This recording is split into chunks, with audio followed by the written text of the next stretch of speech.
नमस्कार आदाब, मैं Salman Malik best India news से। हमारे चैनल में आपका स्वागत है। आज हम बात कर रहे हैं गोरखपुर से 30 किलोमीटर पहले वो गोरखपुर जो हमारे माननीय मुख्यमंत्री योगी आदित्यनाथ जी का गढ़ है। उससे 30 किलोमीटर पहले एक 27 साल पुरानी मस्जिद का निर्माण चल रहा था और जब उसका निर्माण पूरा हो गया तो वहीं के किसी एक शख्स ने एक कोर्ट में याचिका दी कि ये मस्जिद अवैध है। अगर वो मस्जिद अवैध थी या अवैध जमीन पर बनी हुई थी या बन रही थी तो नगर पालिका जब से सो रही थी, जब 27 साल से उसका निर्माण चल रहा था, जब वो पूरी बन के तैयार हो गई, किसी ने कोर्ट में याचिका लगा दी। कोर्ट की बिना सुनवाई के, बिना आदेश के नगर पालिका ने 7 बुलडोजर लगाकर उस मस्जिद को अवैध कहकर गिरा दिया गया। ना तो हाई कोर्ट का आदेश आया, ना सुप्रीम कोर्ट का आदेश आया। आइए सुनते हैं वहां की जनता ने क्या कुछ कहा और कितना इस मस्जिद का इतिहास है।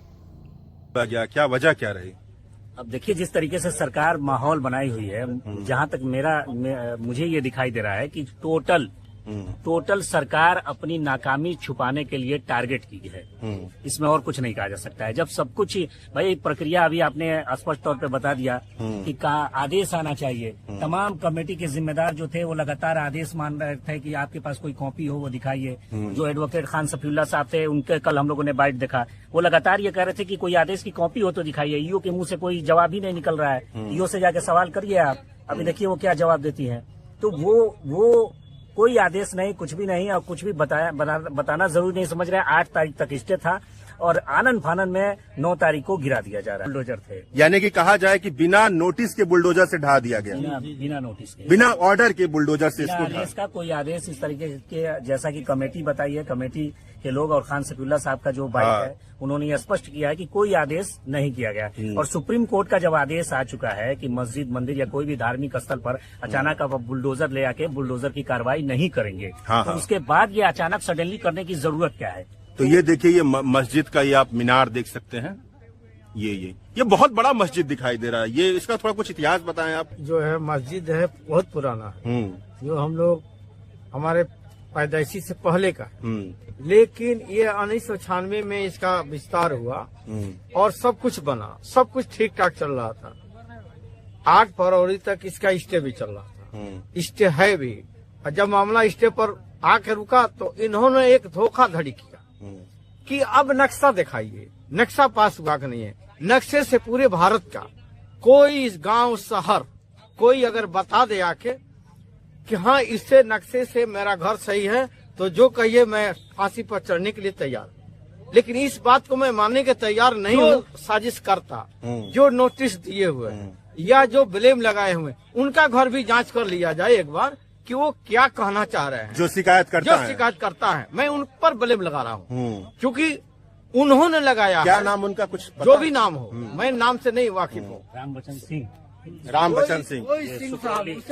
नहीं है। सुकरौली के बता रहे हैं लोग कि सुकरौली के वो रहने वाले हैं। सुकरौली, और उनका 10 किलोमीटर है। उनका यहाँ सिटी पूछ लेना। उनका कॉन्फ्लिक्ट ऑफ इंटरेस्ट मतलब कुछ ऐसा है कि यहाँ पे उनकी जमीन हो या कुछ भी? कुछ भी नहीं, कुछ भी नहीं है। कुछ भी मतलब जो शिकायत करता है कुछ भी नहीं है। और वो सामान्य नागरिक है। जी जी जी, ठीक है। और अपना रोटी सेकने के लिए ऐसा किया गया है और माननीय न्यायालय को धोखा में रख कर यह काम किया गया। क्यों नहीं मौका दिया गया? क्यों नहीं नोटिस दिया गया? ठीक। ये लॉयर द्वारा बताया हुआ, कोर्ट द्वारा बताए हुए बातों को भी अवहेलना किया गया है और माननीय सुप्रीम कोर्ट का भी। तो ऐसे में जो भी शिकायत करता है उनकी पूरी संपत्ति जांच हो, उनकी जांच हो। ये बुलडोजर का जुल्म है, ये बुलडोजर का सितम है, जिसके लिए टारगेट सिर्फ एक कम्युनिटी की ये सरकार कर रही है। और बुलडोजर की आड़ में एक नई बहस पूरे देश में छेड़ना चाहती है ताकि वो अपनी नाकामियों को छुपा ले। क्या आपको लगता है कि ऐसा क्यों हो रहा है? क्योंकि आप नई पीढ़ी के युवा हैं, तो थोड़ा ये बताइए कि ऐसा को टारगेट किया जा रहा है साम्प्रदायिक दंगे के लिए। लेकिन मुसलमान शांत है, सब्र बस सब्र करना सिखाता है हमारा मजहब कि जब जालिम का बहुत जुल्म बढ़े तो सब्र से काम लेना चाहिए। क्योंकि ये लड़ाई मुसलमानों से नहीं है, ये लड़ाई किसी भी कम्युनिटी से नहीं है, ये लड़ाई सरकार ईश्वर से लड़ रही है और ईश्वर ही उसका इंसाफ करेगा। ये मस्जिद कितना समय हो गया? वही 27 साल हो गया। 27 साल हो गया। और तब से लेकर के अब तक विवाद नहीं था। कोई विवाद नहीं था सर। तो तोड़ा क्यों गया? वजह क्या क्या कारण? सरकारी भूमि बताई गई कि सरकारी भूमि में बना है। हाँ हाँ। जबकि सरकारी भूमि बना है तो नक्शा पास कैसे कर दिया नगर पालिका ने? नगर पालिका की जमीन है, नगर पालिका का जबकि नगर पालिका यहीं पर है। यहीं पर है, तो नक्शा पास कैसे कर दिया नगर पालिका ने? नहीं करना चाहिए ना, उसकी जमीन बना है तो ये जो नगर पालिका ने समझौता भी किया था, समझौता करके रास्ता भी दिया था इन लोगों को अपने जमीन में से, बाउंड्री चला दिया था अपना पैमाइश करवा के, तो फिर पढ़ने का कोई सवाल ही नहीं है। लेकिन कैसे पड़ गया, कैसे तोड़ दिया गया? तो ये जो भीतरी है, भीतर जो मस्जिद है वो तो अभी ठीक ठाक है, बाहर जो यहाँ पे भी नमाज पढ़ा जाता था वो सब टूटा गया। ठीक होने का मतलब ये है कि पूरा दीवार हिल गया है, सब पूरा टोटल हिल गया। शासन बुलडोजर लगाए गए थे हाँ। तो दीवार तो हिलेगी ना। पूरा अंदर भी फट गया है, दीवार टूट गया है, वो भी बहुत सारा नुकसान हुआ है। आप लोग को क्या लगता है वजह? कुछ आप लोगों को लगता हो कि इसी समय किया गया, इसको तोड़ा गया, और आप कह रहे हैं कि 27 साल से है, बीच में कुछ भी नहीं हुआ, अचानक ऐसी कार्रवाई कर दी गई, ऐसा ही हुआ है। वजह क्या लगता है आप लोग को? अब तो यह सरकार जान रही होगी या ना प्रशासन के लोग जानते होंगे क्या वजह रहा है, क्यों तोड़ा गया है। जिस तरह से अखबारों में खबर आ रही है, खबर तो ये बता रही है कि 2 मंजिला बनाने की इजाजत थी और 3 मंजिला बना दिया गया। ठीक नहीं है सर, 3 मंजिला नहीं वो है। ठीक है, हाँ, 3 आप अंदर चल के देख लीजिए, 3 मंजिला है कि 2 मंजिला है। हाँ, जैसे पिक्चर हॉल में बनाया जाता है हाफ में ऐसे है। और उसके बाद 3 मंजिला अगर ही मान लेते हैं तो फिर ऊपर का तोड़ना चाहिए कि बगल का तोड़ देना चाहिए सरकारी भूमि बना के। अब तो अगर ऊपर वाला मानते हैं तो उसको तोड़ना चाहिए ना। प्रशासन देखना चाहिए ना, यहाँ के जो नगर पालिका के अध्यक्ष हैं, यहाँ के सभासद हैं, यहाँ जो भी यहाँ के लोग हैं, वो आके देखना चाहिए, यहाँ के विधायक को देखना चाहिए यानी कि यहाँ कहाँ अवैध हो रहा है, कहाँ अवैध हो रहा है। यानी तो कितने लोग यहाँ पे नमाज पढ़ने के लिए तकरीबन आते थे? हमको लगता है शुक्रवार को 1000 लगभग 1000 लोग हो जाते होंगे, इससे कम नहीं। हर सेकेंड सैटरडे को लगभग 3-4 हजार। गोरखपुर कितना किलोमीटर पड़ता है? 36 किलोमीटर।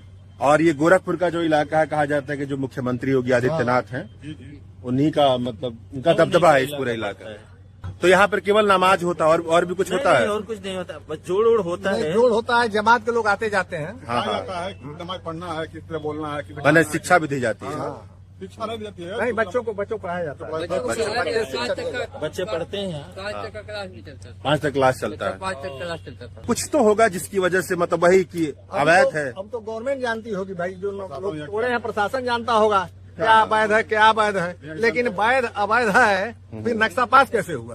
27 साल तक लोग सोते रहे, क्या करते रहे 27 साल? और जब ये तोड़ा जा रहा था तब किसी ने विरोध नहीं किया? किसी ने नहीं, उन लोगों पर मुकदमा लिख दिया गया तो लोग घर छोड़ के फरार हो गए थे, चले गए थे। हाँ। और स्थानीय लोगों ने कुछ नहीं कहा कि मान लीजिए ये तो धार्मिक स्थल है ना, प्रशासन के लोग ने आके पूरा यहाँ जो फोर्स लगा दिया गया। कि जो धार्मिक स्थल होता है, अगर हनुमान मंदिर हो या राम मंदिर हो या दुर्गा जी का मंदिर हो, तो लोग विरोध में खड़े हो जाते हैं। तो ऐसे कोई विरोध भी नहीं आया यहाँ पे? बिल्कुल नहीं, जो वो कोई विरोध नहीं आया। इसलिए विरोध करने आया आदमी आया, क्यों जाएंगे तो झूठ हम फंस जाएंगे। ये क्यों बोलने जाएंगे? प्रशासन जाने, सरकार जाने, कानून जाने, कोर्ट जाने, यहाँ की जनता जाने, यहाँ के और लोग जाने।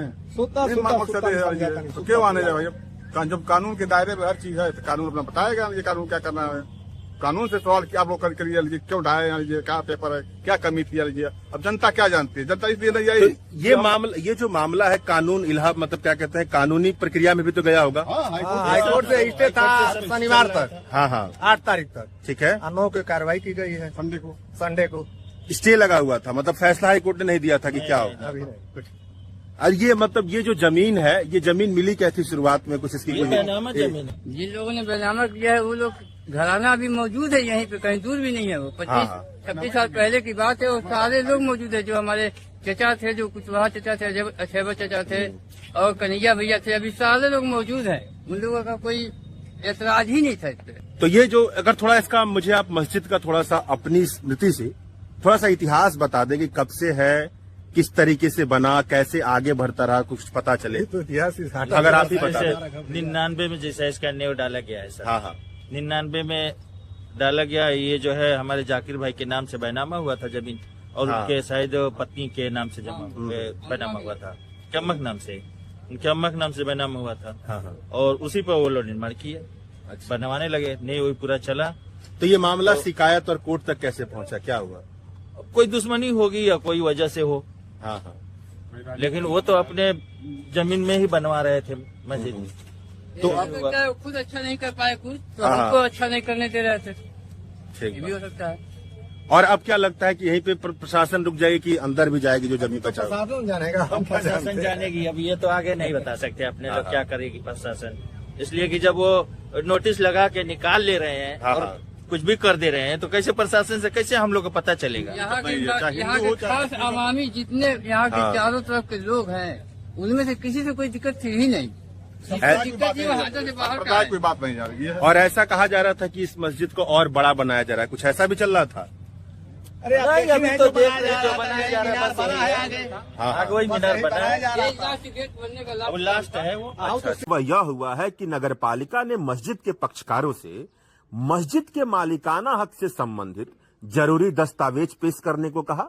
मालिकाना हक से संबंधित जरूरी दस्तावेज और उसके साथ जो मस्जिद का नक्शा है वह सब देने को कहा, क्योंकि जब विवाद हुआ तो नगरपालिका ने इसे मांगा। मस्जिद के पक्षकारों ने नगरपालिका को जरूरी दस्तावेज सौंप दिए, लेकिन जरूरी दस्तावेज मिलने के बाद नगरपालिका उससे संतुष्ट नहीं हुई, तो कार्रवाई करने की बारी आई। जब कार्रवाई करने की बारी आई तो जो मस्जिद के पक्षकार थे वो इलाहाबाद हाई कोर्ट चले गए। इलाहाबाद हाई कोर्ट ने 3 हफ्ते तक किसी भी तरह की कार्रवाई करने से रोक लगा दिया और नगरपालिका को यह आदेश दिया कि मस्जिद के पक्ष को, उसके एक्सप्लेनेशन को सुना जाए और उसके बाद फैसला लिया जाए। तो 3 हफ्ते के भीतर मस्जिद ने अपना पक्ष रखा, सारे जरूरी डॉक्यूमेंट दिए, मगर उसके बाद भी किसी तरह का ऑर्डर नहीं दिया गया, किसी तरह की असहमति नगरपालिका की तरफ से व्यक्त नहीं की गई, किसी तरह का एक्सप्लेनेशन नहीं दिया गया, किसी तरह का नोटिस नहीं दिया गया। अचानक ही जैसे ही 3 हफ्ता बीता, उसके बाद भारी फोर्स और कई सारे बुलडोजर ला करके जो मस्जिद का विवादित ढांचा था उसको तोड़ दिया गया। तो मस्जिद के पक्षकारों के वकील का कहना है कि अगर नगरपालिका की तरफ से किसी भी तरह का ऑर्डर मिलता तो वो अपना एक्सप्लेनेशन रखते, अपनी असहमति व्यक्त करते, उन बिंदुओं को लेकर के जहां पर नगरपालिका असहमत है वह कोर्ट में अपील दायर करते, अपना कोर्ट में पक्ष रखते और उसके बाद कोर्ट उनका पक्ष सुनती, नगरपालिका का पक्ष सुनती और उसके बाद किसी तरह ये क्यों तोड़ा?